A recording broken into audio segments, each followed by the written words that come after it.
towards a healthier, happier, more fulfilling life.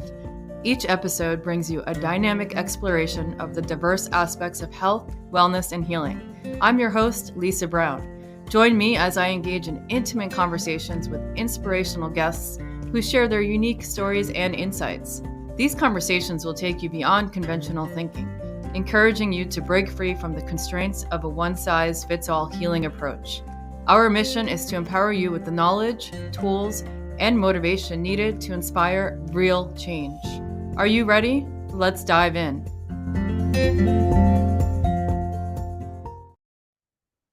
Welcome, everyone, back to another amazing episode of the Free Flowing Health Podcast. I'm Lisa Brown, your host, and today I have a fellow entrepreneur and professional private vegan chef at this point, although Elyce Jacobson wasn't always that. Her journey has evolved.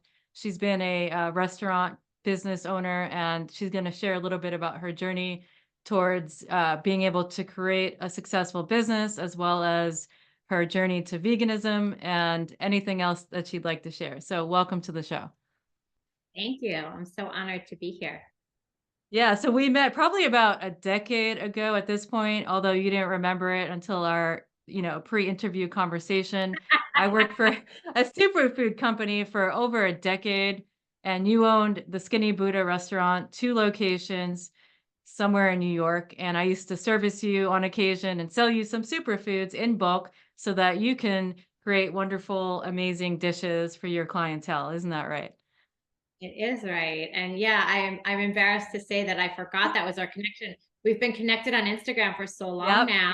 And we have a similar path of what we're doing. So I'm always loving, checking out your Instagram and seeing what you're cooking and what you're feeding your clients. And I absolutely did not put that connection together. But there was this Lisa in my life that was clutch for many years who managed to get me my product when I was desperate. And I'm just like, I'm so glad that now I put that all together.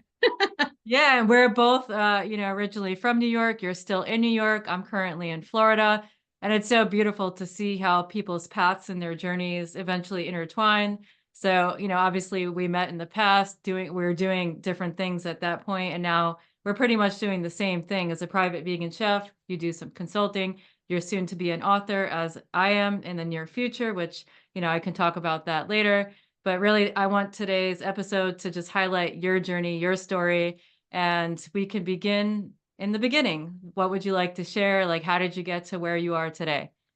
Yeah, I've had kind of an interesting journey. I always loved food and I loved cooking for people. It's been my love language since I'm a teenager. And but I was on the traditional path of like, my parents wanted me to go to regular college, get a degree, get an undergrad degree, and I did it, and I got a degree in business and marketing, which definitely, paid off in the long run because you need all of those skills as well. But I never felt settled. I never really liked what I was doing. I kept feeling this pull, toward food. And when I was in my 20s, I was working in the city. I was living in Hoboken, and I started making food baskets and bringing them to all the local salons and seeing if people liked them, and maybe I could get into catering somehow. And then I decided to do an apprenticeship for a little gourmet shop in Hoboken, and I would go at like 5 o'clock in the morning, Sunday mornings, to peel carrots and onions. And I'm like, if I like this, then I must want to be, I kept testing myself before I like pulled the trigger and went to cooking school, because I really had to make sure this was what I wanted to do with my life, because it was a big jump and a risk and all of that. So I worked full time during the day as an accountant, and I went to cooking school at night, and I loved it. And I had to do an internship to get my certification. And I worked for a place called the City Bakery. And I started a catering arm for them. And they hired me to do that out of my internship. And I quit my day job, and I never looked back. Well, I love that because, more often than not, we're conditioned and programmed to believe that we have to study a certain thing or do a certain job, but then there's a deeper, more profound calling within each of us So it's beautiful to see like how people are able to align with their passions and then not only follow their passions, but be able to live abundantly and create, something so amazing. So, okay, you start this internship at first, then, it leads to catering. Then how do you end up eventually opening up your own restaurant? So there was a big chunk of time in the middle there. I did that for a while. I then got pregnant with my first child, and my boss at City Bakery decided he didn't want to have the catering business anymore. So I was like, okay, the timing's perfect. I'm pregnant. I'm going to probably move out of the city anyway. So I was still living in Manhattan at the time. I got a job up in Westchester as a personal chef, and I was reverse commuting, and I was cooking for this family in Chappaqua, New York, every week until I was like 8.5 months pregnant and couldn't do it anymore. But I loved it. I absolutely loved it. And then I had 3 children, and I did little things here and there, little catering jobs, like at the JCC where my kids went to preschool. I'd get hired, and just little things to kind of keep my finger in it. But juggling 3 small kids, I couldn't really do anything full time. And then I was getting itchy. So once the kids were a little bit older, I started teaching cooking classes to all the ladies in town, like at their, do like a ladies' night. I would go to somebody's home and teach, and they would eat and drink wine, and I'd give them a booklet that I made with all the recipes. And that got exhausting because I was lugging everything by myself and like packing up my truck at 11 o'clock at night. And I'm sure you know the drill. Yep. And I did it for a while, and then that wasn't really fun for me anymore. And then fast forward, I think my youngest was probably in kindergarten, and I was really getting itchy to get back to work.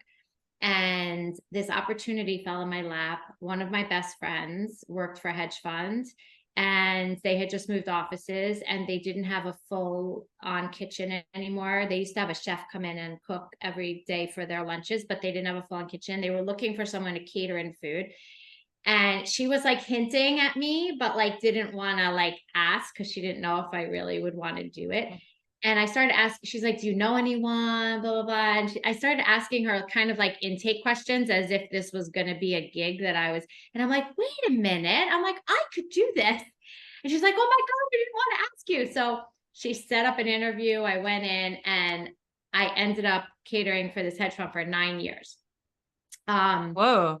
yeah, but I would say about 3 or 4 years into the gig, I opened Skinny Buddha. So then I had this storefront.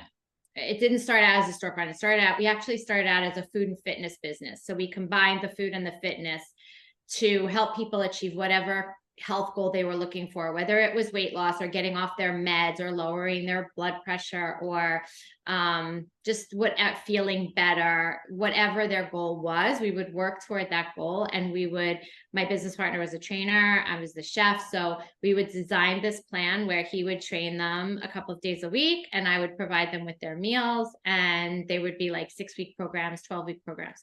So we started out doing it like that. We didn't have a kitchen that was open to the public at that point. We were just renting a kitchen in another space, and we had the gym, and we would have a refrigerator. So I would transport all the food to the fridge. They would finish their workout. Their meals would be waiting for them to grab and go home with. We had the gym for 5 years. And then I'd say about 3 years into that, we were able to get a great commercial kitchen space. And we turned that into something that was open to the public, and a little kind of a cafe with an open kitchen. So everybody came in and they could see us cooking, and they could take food to go, or they could sit and eat their food. And we had that location for 9 years. And then in the interim, we also opened a second location in Scarsdale for 4 years. We did a pop-up in the East Village in Manhattan for a couple of months right before COVID. Thank goodness we Oh, didn't yeah. sign long term for that. But yeah, it's been quite a journey. So I guess talk to me a little bit about the concept of Skinny Buddha. And I guess originally it wasn't all plant-based, and like just talk about the evolution of the food that you were offering and how it was received by the community. So when we first started, it was called Skinny Buddha Organic Kitchen. Okay. And the concept was always, even when we didn't have the gym anymore, it was always about a lifestyle. So a lifestyle that was, it included food, it included fitness, it included mindfulness. So all of that. We were organic, but we were not plant-based at that point. Mhm. We work with local farms for produce, as well as local farms that had grass-fed, pasture-raised chicken and beef and turkey and all of that stuff. Um, and then my partner and I started watching a bunch of documentaries. I had gone back and forth over the years between being vegetarian, pescatarian, and carnivore.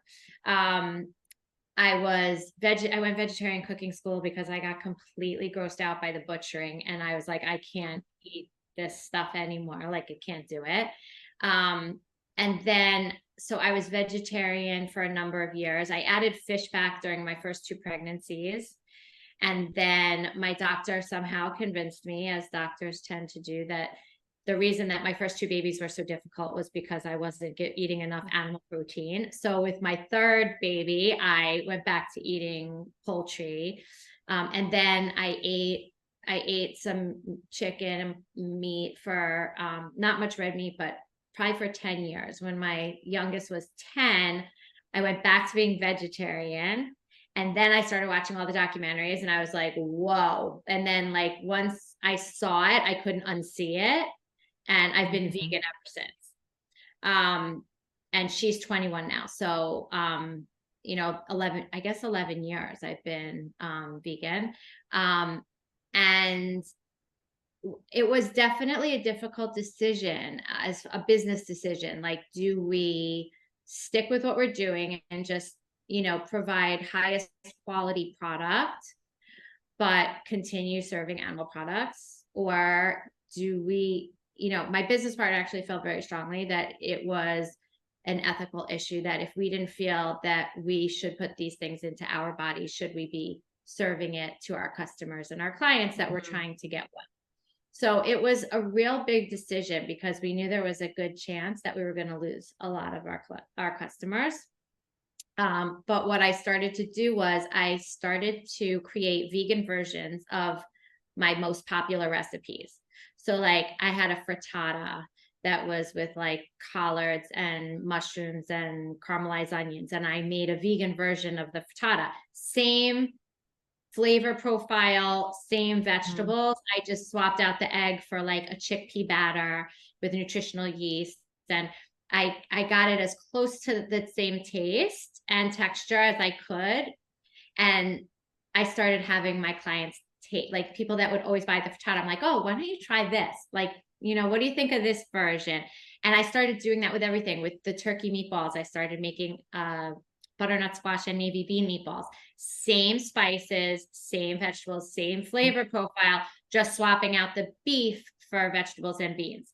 And I slowly started doing it with all of my recipes and having everybody taste it. And I kind of felt like we were a bridge to, like, open people's minds to another option, another way of eating where they're not feeling deprived. They're still getting, Yeah.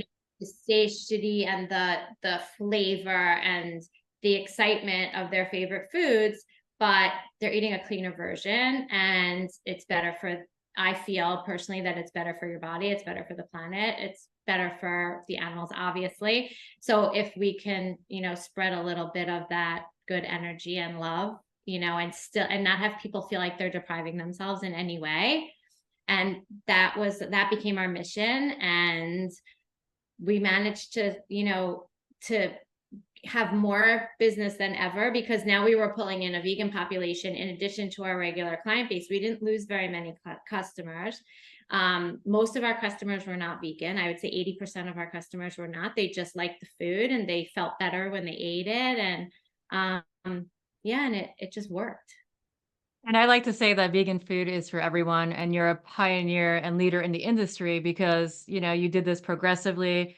you were able to introduce these savory flavors and textures and tastes so that people didn't feel deprived. And I think that is so important, not to be pushing an agenda down people's throat, to have an all accepting attitude and just say, hey, here's the gold, and then it's up to the person to try it. But since you already had this rapport and this trust with your clientele, they probably were even more willing to try it. But I like your non-restrictive attitude and like how you did it gradually and progressive. Even when somebody's trying to transition or they want me to work with them, I say, sometimes this is not for everybody. I just encourage people to eat more plants and people can find their way. They're on their unique journey. So I think that's amazing that, that you not only kept your current clients, but then you're able to attract even more business when you align with your heart and your higher mission. So then how did you end up offering gluten-free options? Was that you became eventually fully gluten-free? Was that from the inception of the business, or was that, like, sometime in between? Yeah, that was another transition.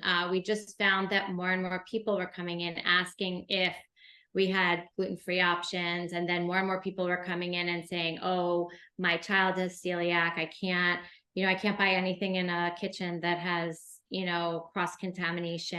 And it just became a thing. And we're like, you know what, let's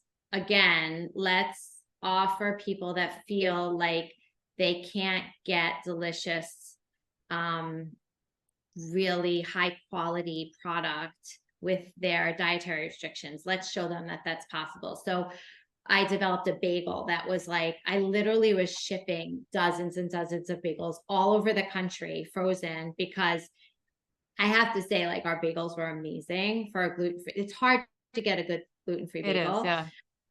So that was a grand slam. And then also I made these amazing crackers. People called them our crackers because they were like so addictive. Like you couldn't stop eating them once you started eating them. They had a sourdough starter that we had been feeding for like, I don't know, when I shut the business, maybe the sourdough starter was from 9 years prior. So the Wow. flavor was so intense. And we fed it rice flour. So it was 100% gluten free. And yeah, just unique, different, than something that you could get in a supermarket or even in a vegan bakery necessarily. And we offered, muffins and cookies and like anything that you could want, a gluten-free version. And we just stopped using any type of product that had gluten in it in the kitchen so that anybody with celiac or any serious sensitivity could eat any of our food. I love the innovation and the fact that you still had high standards and, you proved to the world that even with dietary restrictions, they can still eat well and be nourished and be healthy. And that's all amazing. And obviously you're a risk taker from the moment you decided to cut onions at 5 in the morning. I think you said you did it for free, to diving into culinary school at night, while you're working your full-time day job. And then, just being able to switch gears and have the courage to start a business and then adapt along the way and evolve, not knowing how it was going to be received. So I honor you for that. And I think it's super rad.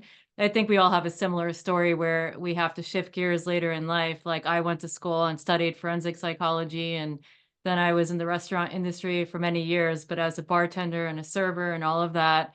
Then I did natural food sales for a decade. And while doing all that, I'm like, I discovered my passion for eating plant-based. It's been almost 20 years now, and realizing that it was a new lifestyle. So obviously when it came to eating out or preparing food at home, I had to relearn. And that's how I started at the Natural Gourmet Institute, taking so many Oh, public classes. And I yeah, went to, well, I took some yeah. supplemental. Yeah. Oh, Yeah. love that. And I had the opportunity, instead of paying such, a crazy amount of money, although it's worth it to go through the culinary educational program, to do like a 600-hour apprenticeship. So I was basically the kitchen bitch. I got to be a teaching assistant. I got to like be involved in a bigger way, and then, save some money because I had already spent so much money on getting this advanced degree and all of this other stuff. And I was spending money on becoming a certified yoga teacher and a health coach and all of the other things, so that I can eventually combine my passions and to do the work that I'm doing today. this is not about me, but I just want to relate my story to yours. And, show anybody listening that anything's possible. If you're having some sort of vision, if there's something that lights you up, that excites you, that you're passionate about, it just takes one little action step to change the whole trajectory of your life, basically. And, I'm not going to say it was easy without struggle. So that's my next question. Were there any obstacles that you had to overcome that stick out along the way from, this 20-year-old, person who's working in accounting to where you're at today? I'm sure there are many challenges and struggles that you had to overcome, but any specific ones that you want to highlight and speak about overcoming? I mean, honestly, the struggle was constant. Um, every step of the way, there was something. But what I realized was that I really loved what I was doing. Um, and as long as I woke up every morning wanting to do it, the struggle was worth it. I mean, owning a food business is rough. I mean, Hmm. a million issues, from the health department to, we did all kinds of festivals. We did farmers markets. We did, setting up tents in horrible weather. And, we did a crazy music festival in Philadelphia, the Made in America or Makers. Made in America festival. Uh-huh. I don't know, hundreds of thousands of people. I had to like audition. I had to be in like a cooking contest to get a booth. And then I What? got a booth and we made thousands of veggie burgers, like thousands, and froze them and transported freezers and cooking elements and tents and everything down to Philadelphia. And then literally everybody at the festival was like 15 and they were rolling on Molly and all they wanted was bottled water and lollipops. I think maybe we sold 20 burgers. Like, it's just, so many things like that, I mean, all learning experience, but when you're in it, it's just like heart-wrenching. Right, and I want people to know, like, the raw, real, vulnerable aspects of, like, starting any business really, whether it be a food business or whatever it is you're into, that it doesn't come without struggle and obstacles, and it takes a special kind of person to build that constant resilience and grit and to get up every morning and be consistent and say, "Hey, I'm gonna go after my dreams," and it's well worth it at the end, even though there's days where you're gonna be screaming and crying and trying to figure shit out. That at the end of it all, I wanna ask you then, at the end of it all, was it worth it? Is it worth it? Yes, I'm truly grateful for every single part of my journey. I have to say that I most love what I'm doing now. I most love this time in my life. I'm the most at peace and doing what I love in a manner that is truly gratifying and also allows me the time and the freedom to have like balance in my life. Um, having brick and mortars, I had no life. I worked 7 days a week. Mhm. You're on 24/7. If the freezer, if the motor on the freezer, the walk-in burns out in the middle of the night, you're there at the store packing up all the food. It's like always something. My life now is very simple and beautiful, and I love all of the clients that I have the honor of feeding and touching their lives. And I'm doing a little bit of catering, I'm doing a little bit of teaching, I'm cooking for people, and it just, my heart is very full. So I feel like I've taken all the best parts of what I used to do and managed to create the perfect life for myself, And finally. it's more laid back and on your schedule. So can you just take us, like, through a day in life of what it's like to be a private/personal chef? I know people use those words interchangeably. I don't think it's that important, even though technically private chefs work for one principal and personal chefs work for multiple, families. I think that it is what it is. So, anyway, can you just talk a little bit about what your day-to-day looks like to paint the picture for people? Similar to I mine, I know, I'm sure. Now I was cooking for different families in their homes, and sometimes I still do that. In which case we design a menu together, or I design a menu that they then approve of, and then either I send them a grocery list and they purchase. Some people like to handpick their own produce, and they like a certain store and they want organic or they don't want organic. And so I give the client the flexibility if they would like. Some people don't want to be bothered and really don't care and say, just cook the food and have it in my fridge. And I don't care Yeah. what you use or where you shop. And so there's options for that. And, if I'm doing the shopping, they reimburse me for the food that I purchase. Or if they're doing the shopping, I just send them a grocery list and it's all kind of there waiting for me when I arrive. And then I'll just go in, I'll cook for a couple of hours and use all of their stuff and, their containers and pots and pans, and stock the refrigerator. And I label everything and date everything and clean up, and I leave. I also have a rotating menu that I have a bunch of clients that will order my menu for the week. And I change my menu every week. And I love that because I don't get bored and it gives me the Huh. flexibility to always cook something different. And they have to order the full menu and it's a set price. And I don't really customize at all, but they're not obligated to order often. Like they can order one week or they can order every week. And I have like a big base of people that want to receive the menu every week. And then it gets delivered. And again, everything's labeled and dated. And yeah, and some are my old clients that missed the food from Yeah.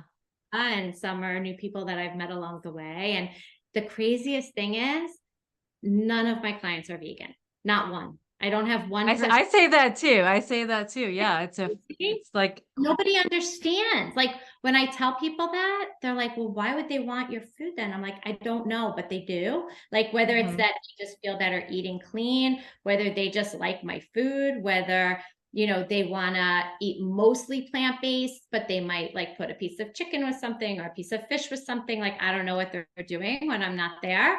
But yeah, I do not have one client that's vegan. Yeah, I will say that it's similar here in the Southwest Florida area that, a lot of people contact me when they're diagnosed with a particular chronic illness or a disease a lot of the time, and they're looking to shift to a specific protocol or just eat more plants, more whole foods. And they're not necessarily trying to go all vegan or all plant-based, and they supplement with the meals that I make them.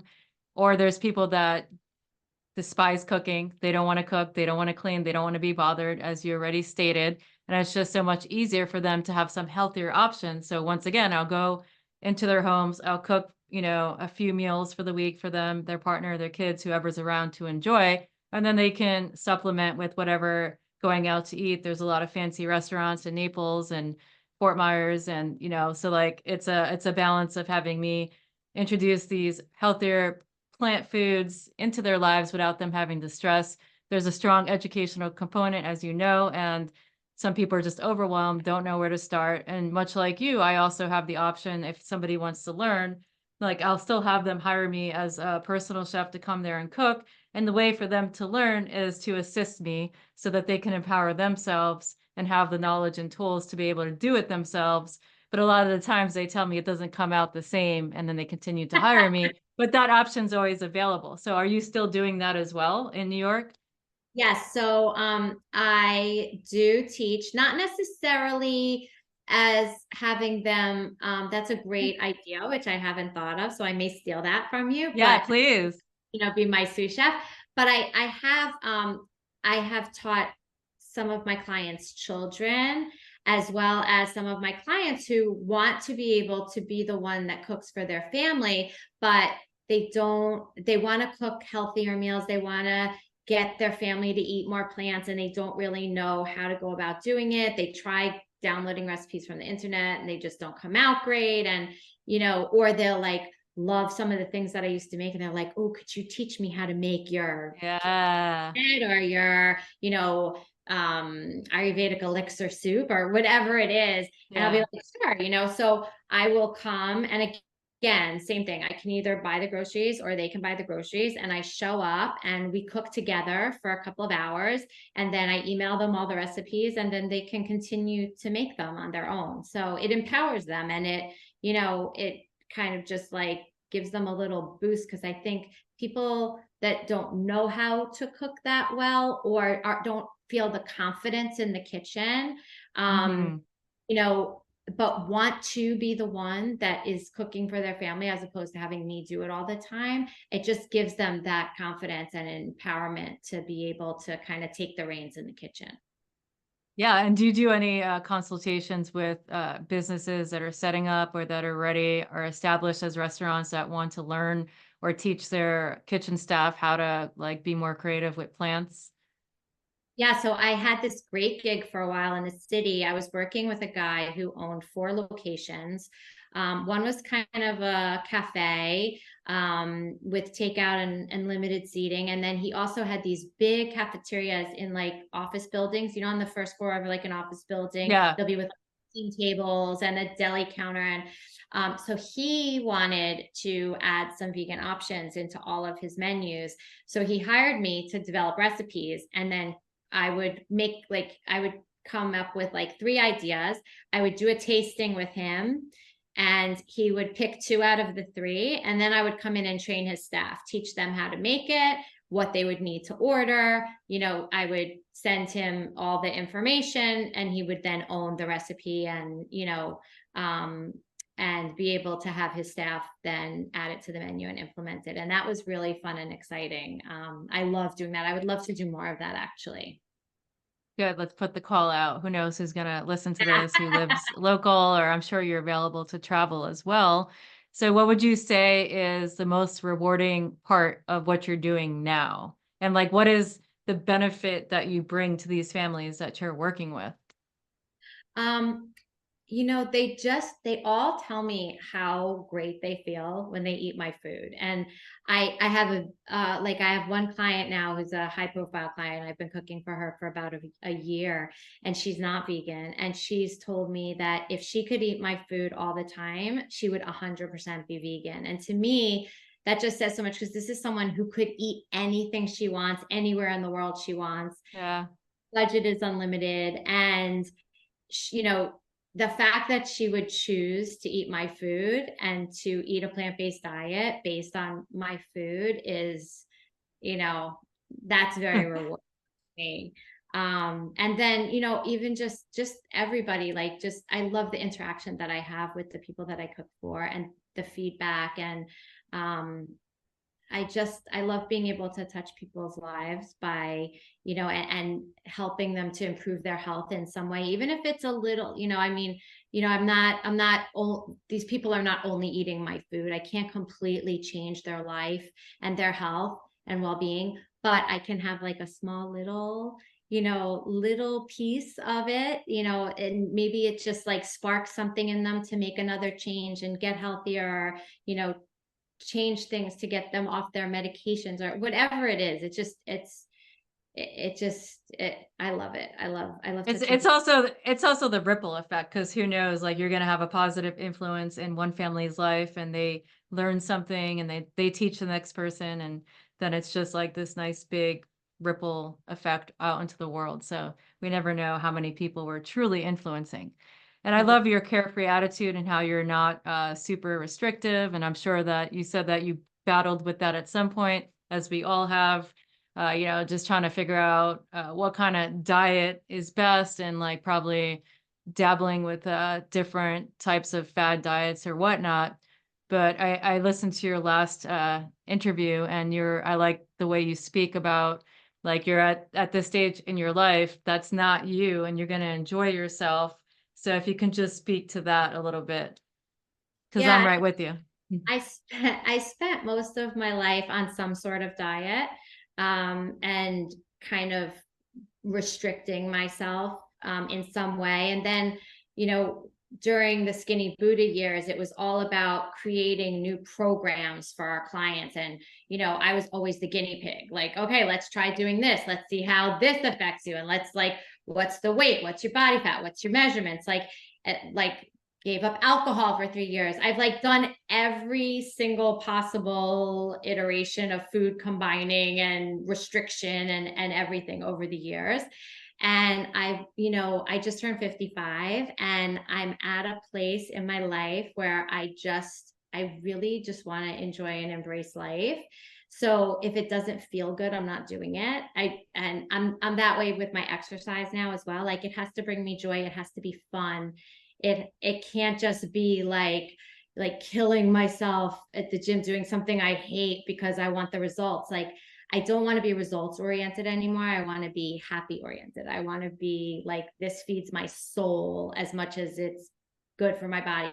So I'm just more about like, let's move our bodies. Let's feed our nourish our souls with things that feel good and give us energy and help us sleep at night. And I just want to, I'm about quality of life and not so much like what dress size I'm wearing.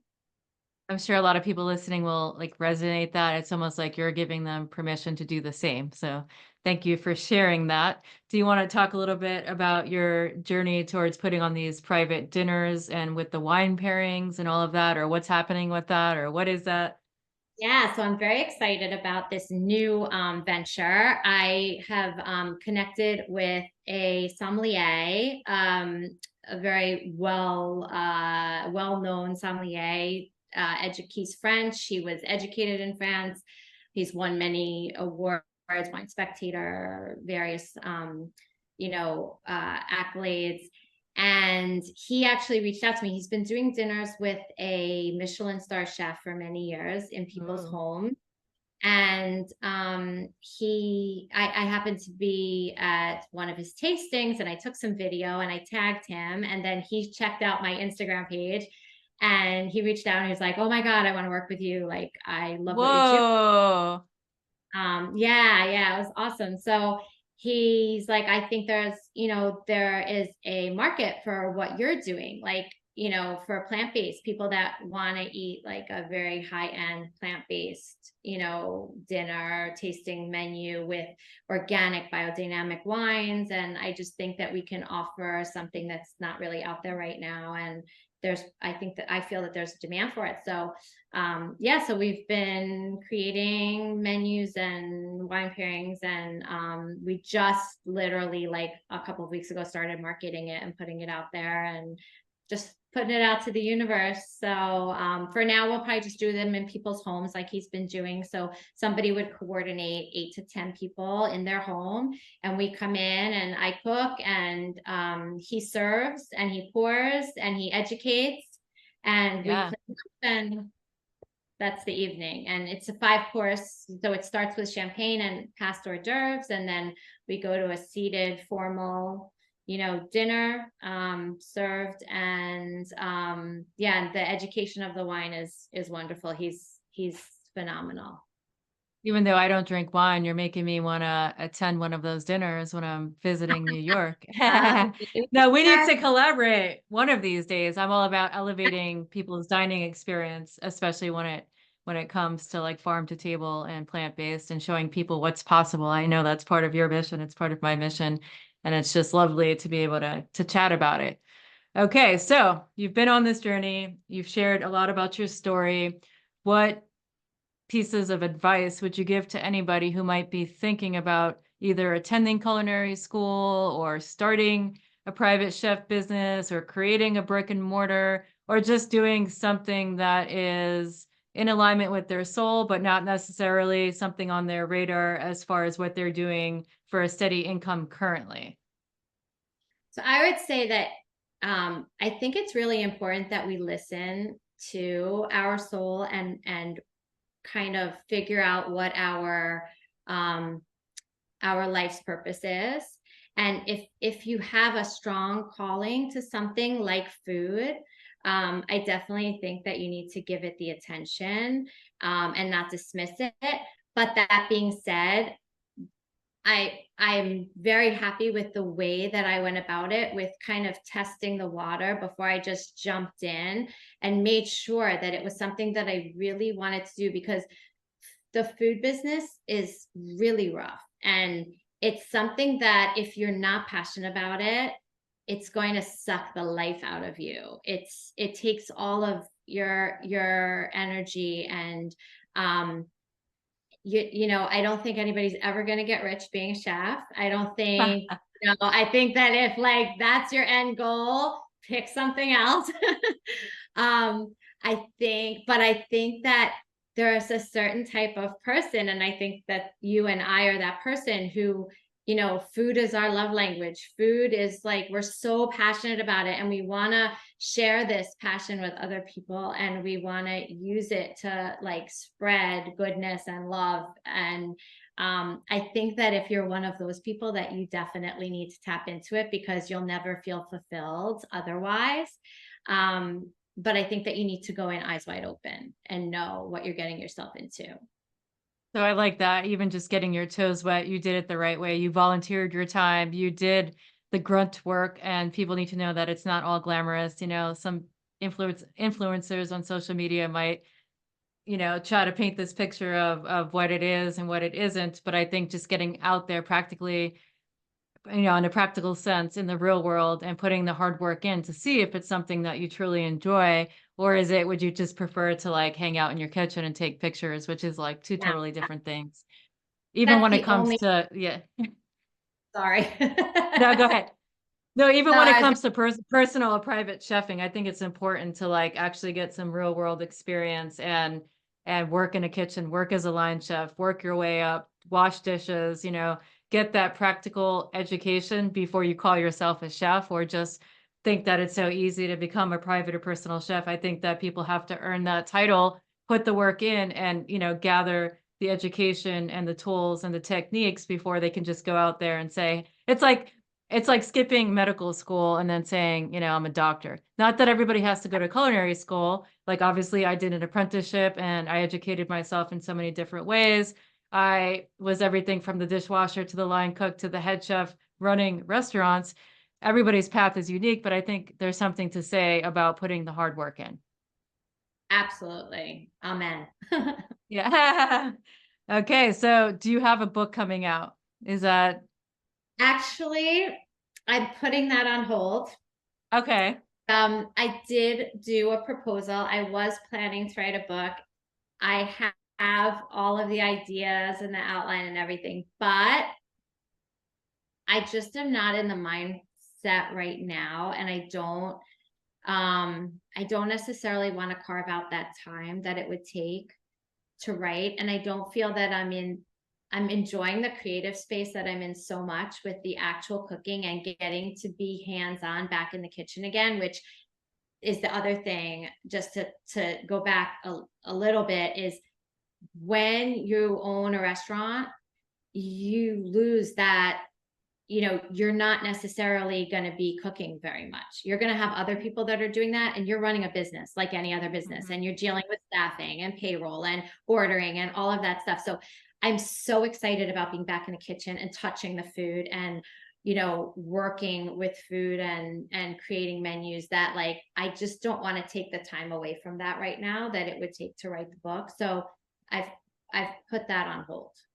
It's okay. It's on hold in divine timing. It will happen. I'm contributing one chapter to a book that's coming out in July, and my chapter is due in a week's time, and I have not completed it, and find that so difficult and overwhelming with all of the other creative projects I have going on. So I get that. And, That's eventually, maybe 10 years from now, I'll write a full on book about my life story and such. But I get that. It'll happen when it happens, right? Yeah. Yeah, All I'm kind right. of, that's how I'm living my life right now. Like I'm just kind of going with it. So in your free time, when you're not cooking and creating and in the kitchen and doing these wonderful events, what are you doing on your free time? I do spend a good amount of time at the gym, but again, doing things that I really love. Like I've become a passionate Zumba dancer, which I never thought would happen, but I absolutely am obsessed with it. I practice a lot of yoga. I love yoga. Um, I started doing paint by numbers. I find them very meditative and calming for me. Um, and I listen to a ton of books on Audible. So Me too. yeah, while I'm cooking, we'll have to exchange Yeah, some yeah. um, but yeah, like while I'm cooking, I'm always listening to something. So I feel like I'm feeding my brain constantly. And yeah, and then just being with friends and family and See, enjoying we would good. be good friends if we lived close. We'd be soul sisters hanging out because I love the gym. I love Zumba, even though I don't do it often. Always like taking in information from Audible or a podcast. I like to feed my soul in that way.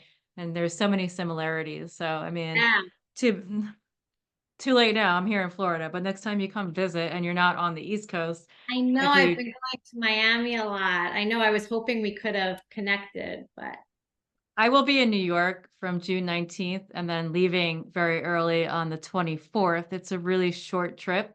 I'll be doing like a Spartan race and it's my first time back since I've moved. Maybe we can coordinate like a dinner or something if you're in town. absolutely. Where's the Spartan? That's going to be at City Field in Queens, my I, hometown. I did that Spartan, How but was it? I busted my Oh chin. yeah, you said that. You said that. I couldn't believe it. Oh yeah, it was you that busted your chin. What did you trip going up the stairs? That you have to run through the state, through the stands. And my Yeah. face got caught on one of the seats and I just Oh, hit the pavement. Yeah. So uh, that was my last, sorry. but they're so fun and I'm so jealous you're doing one. And I would love to come and like root you on. So you keep me posted on that.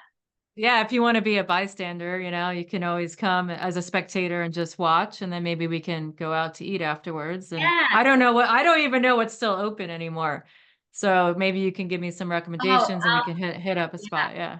I'll definitely give you a list of amazing. There's some new phenomenal restaurants in the city. Fuck yeah. Okay. So that being said, uh, second to last question, I like to ask every guest, what does free flowing health mean to you? It actually speaks so much to my new philosophy about health and like lack of rigidity. I think that for so long, the media and the health business, the Mhm. magazines and the whole diet business was so rigid and it's like this diet, this diet, this diet. And I love the idea of free flowing health and making it about health is the most important thing, not about a diet and not about, like we have to weigh this amount or we have to be this size or we just have to be healthy. And the idea of free flowing and doing what feels good for ourselves in our body to be healthy and feel healthy, I think is the most beautiful thing. So I think that that's the perfect name for what you're doing.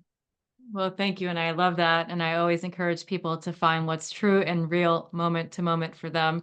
And even within the vegan community, like you can't eat salt, you can't eat oil, you can't eat sugar, you have to eat raw, you can't eat lectins, you can't do this, you can't do that, and blah, blah, blah, blah, So like across like all eating styles, you're gonna find that continuously. And then people, instead of uniting and meeting people where they're at and having a love and appreciation for other people's perspectives and letting the ego go just a little bit so you can say, hey, maybe my way isn't the only way or the right way for everybody. So like that's how I live my life. I live a life that's on purpose for me. And like, I don't feel deprived or restricted because I don't crave any sort of meat. It's not something I've ever missed. I did it gradually.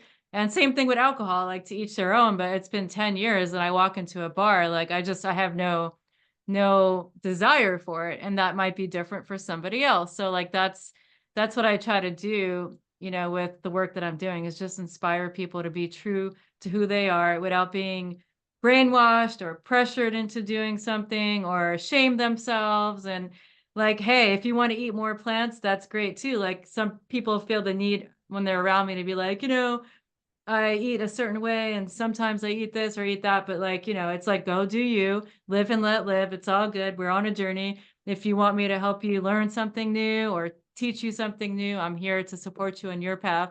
And now I'm going off on a tangent, but you get the point, right? No, but so we are so aligned in that way. I think that Yeah. we are the outliers in the vegan community of that, where it's like, I'm not going to push my stuff on you. Like, I'm happy to share and educate if you're interested, but I'm not going to preach about it.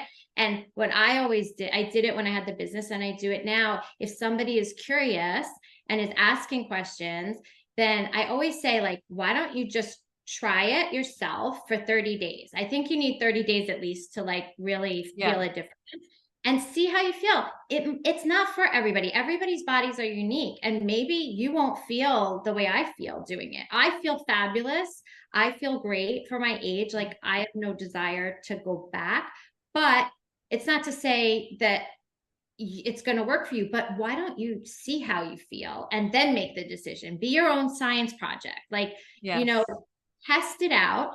And if you don't feel any different, then God bless, go back to eating whatever you were eating, like no judgment, but just like see, just try it, you know? Even if you learn just like 1 or 2 new recipes that you can add to your repertoire along the way. But my message to any vegan listening, like, please stop shaming people for their life choices, like screaming at them and cursing them. And let's just have a more loving, open, and compassionate attitude, because we were all those people at one point that did eat meat because we were programmed and conditioned to do so. So if we want to change the world, we have to do it with love and not hate. And I think there's a lot of quote unquote crazy vegans, and hopefully I don't get canceled for saying that, that really need to chill the fuck out and find a different way to approach people and Oh, to inspire people. You know what I'm saying? so agree with you. I am 100% in agreement with that philosophy. So even though I'm vegan, for ethical reasons, and I'm whole food plant based for health reasons, I just don't even use the term vegan so often now because of the stigma associated with it.